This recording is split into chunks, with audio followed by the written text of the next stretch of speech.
Thane railway स्थानकावरील विविध विकास कामांना गती देण्यासाठी खासदार नरेश मस्के आणि मध्य रेल्वेचे DRM हिरेश मीना यांनी बुधवारी संयुक्त पाहणी दौरा केला। यावेळी सार्वजनिक स्वच्छतागृह, एक्सलेटर, पिण्याच्या पाण्याची सुविधा, वैद्यकीय कक्ष तसेच पावसाळापूर्व कामांचा आढावा घेण्यात आला। अपूर्ण कामे तातडीने पूर्ण करण्याचे आदेश DRM यांनी संबंधित अधिकाऱ्यांना दिले। ठाणे पूर्व पश्चिम मायक्रो टनेलचे काम पूर्ण झाल्याने पावसाळ्यात रुळांवर पाणी साचणार नसल्याचे सांगण्यात आले। तसेच मुलुंड दिशेकडील पादचारी पुलाला मंजुरी मिळाल्याने समाधान व्यक्त करण्यात आले। लवकरच ठाणे पूर्वेतील सॅटिस पुलावरून TMT वाहतूक सुरू होणार असल्याची माहिती खासदार म्हस्के यांनी दिली। डी-मार्टच्या CSR निधीतून सुरू असलेल्या स्वच्छतागृहाच्या कामातील दिरंगाईवर खासदारांनी नाराजी व्यक्त केली। प्लॅटफॉर्म क्रमांक 5 आणि 6 वरील सरकत्या जिन्यांचे काम तसेच 15 डब्यांच्या लोकलसाठी प्लॅटफॉर्म विस्ताराचे काम वेगाने पूर्ण करण्याच्या सूचना देण्यात आल्या। बैठकीत मोगली धरण नवी मुंबई महापालिकेकडे हस्तांतरित करण्याबाबतही चर्चा झाली। मी पहिल्या प्रथम हिरेश मीना जे DRM म्हणून या ठिकाणी काम पाहतायत, मी खास करून त्यांचं अभिनंदन करेल आणि आभार मानेल। यापूर्वीचे पण DRM आपण पाहिलेले आहेत, परंतु फील्डवर उतरून स्वतः काम करणारे DRM म्हणून ते प्रसिद्ध आहेत।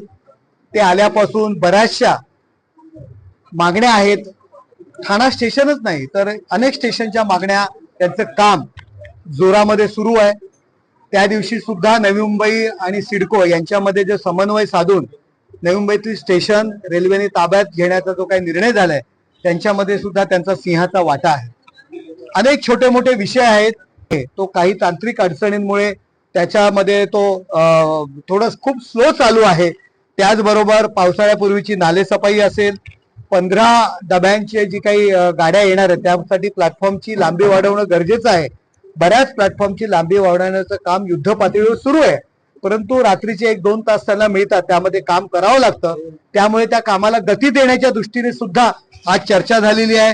त्याचबरोबर जो खूप मोठा प्रश्न आहे, जो पाण्याचे स्रोत आपण नेहमीच शोधत असतो आणि रेल्वेच्या ताब्यामध्ये इल्टनपाडा जो नवी मुंबई पारसी खिल मध्ये एक मोठं धरण आहे आणि ते नादुरुस्त आहे, रेल्वे वापरत नाही, ब्रिटिश कालीन धरण आहे। ते धरण नवी मुंबई महानगरपालिकेच्या ताब्यात द्यावं, जेणेकरून आजूबाजूच्या परिसरामध्ये पाण्याची समस्या दूर होईल।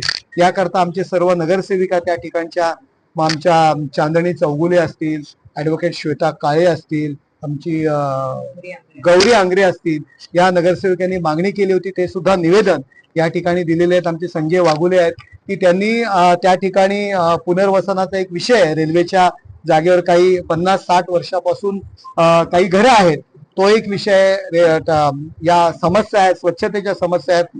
माधवीताई नाईक ज्या नव्याने आता विधान परिषद आमदार आहेत, त्या सुद्धा या ठिकाणी या लोकांच्या समस्या घेऊन आलेल्या आहेत आणि या सगळ्यांचा या ठिकाणी चर्चा झाली। आणि एक आनंदाची गोष्ट म्हणजे मुलुंडकडे जो आम्ही फुटओव्हर ब्रिजची मागणी केली होती, तो या वर्षीच्या बजेटमध्ये तो मंजूर झालाय, त्याचं सुद्धा काम सुरू होणार आहे। 7 नंबर आणि 8 नंबरमध्ये शौचालयाचा जो विषय आहे त्या दृष्टीने सुद्धा निर्णय झालेला आहे की त्याची फिजिबिलिटी पाहून तो निर्णय घेतला जातील।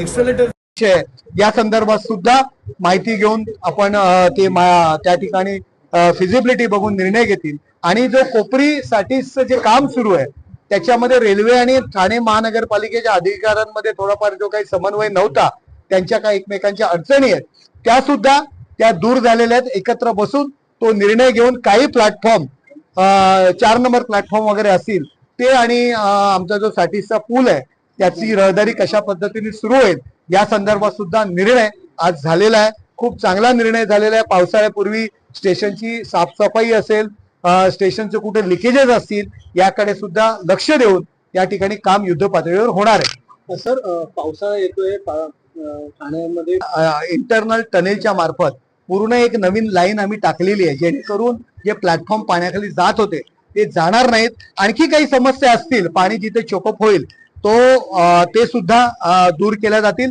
आणि खूप मोठं ऐतिहासिक काम या ठिकाणी झालेलं आहे। प्लॅटफॉर्मचे काय लाईन आहे त्याच्या खालून आपण एक पाईप टाकलेलं आहे, इंटरनल पुश हे करून, म्हणजे ट्रॅकला कुठेही धक्का न लावता, आणि त्याच्यामुळे जे काही पाणी साचणार आहे त्याचा तो प्रश्न दूर होईल। प्लॅटफॉर्म पाण्यामध्ये जातात, यावर्षी आपण बघूया। आणि जिथे जिथे पाणी चोकअप होतं ते सुद्धा साफ करण्याच्या दृष्टीने ऐतिहासिक निर्णय आपण घेतलेला आहे आणि आम्ही त्याच्यावरती वॉच करत आहोत. स्वतः DRM या स्टेशनला आलेले आहेत आणि स्टेशन मास्तर आणि त्यांची पूर्ण टीम यांच्याकडनं आम्हाला अपेक्षा आहे की काम जरा युद्ध पातळीवरती व्हायला पाहिजे. कुछ काम चल रहे हैं, कुछ काम शुरू होने वाले हैं और कुछ काम अगले 1-2 महीने में ही कंप्लीट हो जाएंगे। कुछ नया जैसे सैटिस वगैरह का काम चल रहा है, उसमें वक्त लगेगा, लेकिन वो बड़ा काम है, तो इसलिए वक्त लगेगा। तो अलग अलग डेडलाइंस है, टाइमलाइंस है, उसके हिसाब से हम लोग कोशिश करेंगे कि पूरा करें। और कुछ नई चीजें हम लोगों को बताई गई है, उसकी फिजिबिलिटी हम एग्जामिन कराएंगे, अगर पॉसिबल होगा तो वो भी प्रोवाइड करेंगे। सर आने वाले मानसून के लिए हम लोग अलग अलग जगह पे जहाँ जहाँ हमारे आइडेंटिफाइड एरियाज हैं, जहाँ पर की प्रॉब्लम आती है, वहाँ पर हम लोगों के काम चल रहे हैं।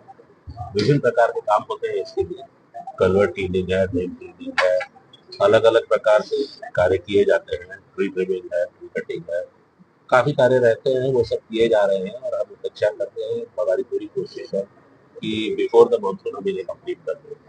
हमारा कोऑर्डिनेशन काफी एजेंसी से भी चल रहा है, हमारे ऑफिसर सर से बात कर रहे हैं, तो वी आर एक्सपेक्टिंग कि सारा काम करते हैं। ये पंक्चुअलिटी आपने जो पंक्चुअलिटी की जो बात बताई है, पंक्चुअलिटी के इश्यूज अभी बीच में आते हैं। अभी थोड़ा जो आपने बताया कुछ पीरियड से थोड़े इश्यूज ज्यादा आ रहे थे, कुछ वर्क्स भी चल रहे हैं, जो नए कार्य हम लोग कर रहे हैं उसके कारण भी थोड़ा कंजेशन हो जाता है और कुछ गाड़ियां जब लेट आती हैं तो उसकी वजह से भी यहाँ पे प्रॉब्लम आती है।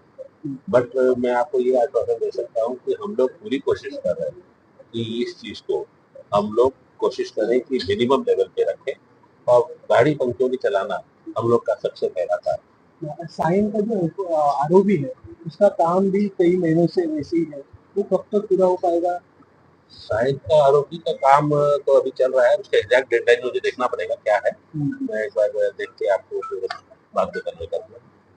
हाँ सर, और एक चीज सर है कि इसमें वो इश्यूज आते हैं, इस वजह से बाकी अब कहीं ना कहीं एक ऐसा निर्णय ऑपरेशनली लेना पड़ता है कि बाकी गाड़ियों को हम सही से चला पाए, तो इसीलिए कभी कभी ये सिचुएशन आती है जिसमें कि गाड़ियाँ यहाँ पर भी टर्मिनेट होती हैं। रूट कवर जो है अभी बारिश आने वाली थी, रूट कवर के भी कई सारे जगह पे अब तक रूट कवर पूरी तरीके से नहीं है, तो कब तक कंप्लीट होगा? कोशिश यही की जा रही है कि जहाँ जहाँ पर भी इस इशू को नोटिस किया गया है, कुछ वर्क्स चेंज के चल रहे हैं, पुराना था, रस्टेड था, उसको चेंज करना था, वो सारे काम चल रहे हैं और हम लोग एक्सपेक्ट कर रहे हैं कि नेक्स्ट 8 से 10 दिन में हम इन्हें कंप्लीट करें।